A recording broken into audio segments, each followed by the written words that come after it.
It's unfortunately the case in many organizations that despite the energy and attention that goes into the annual performance review process, the output is little in the way of meaningful feedback.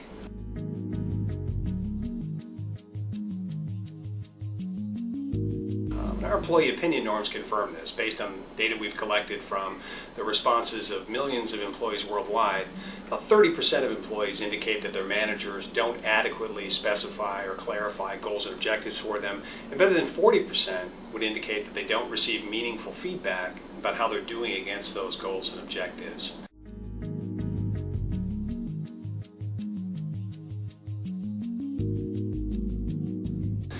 Part of the problem for organizations is that the performance review process is treated as an event rather than a conversation.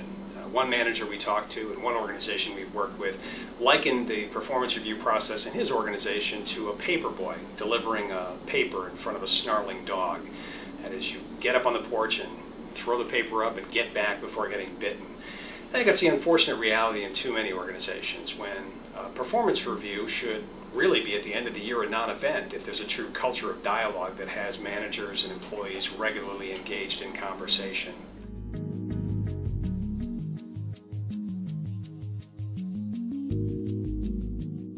Now, that type of conversation, that culture of dialogue is especially important when it comes to high potential employees or high performing employees. These are individuals who are particularly likely to be frustrated by work environments that may hold them back from a performance perspective for a couple of reasons. First, as a matter of identity or self-concept, these individuals see themselves as all about achievement, and so they suffer internally and feel conflicted when they're not able to live out that self-concept, when their ability to perform doesn't match their desire to.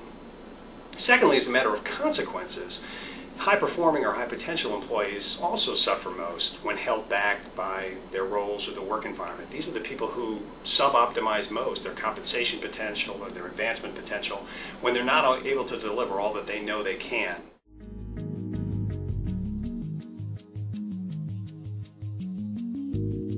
So for managers approaching end-of-year performance review conversations with high potential or high-performing employees, there are three key considerations to bear in mind.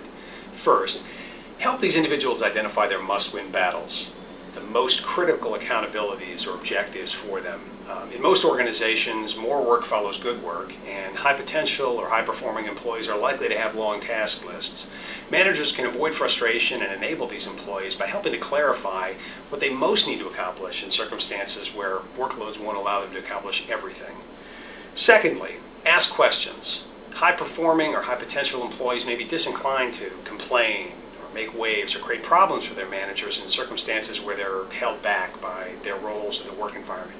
As a result, it's incumbent on managers to ask the right questions to get underneath potential barriers to performance and then work with their employees to prioritize additional resources or support that may be needed. Thirdly, focus on growth and development. High-performing or high-potential employees are all about achievement.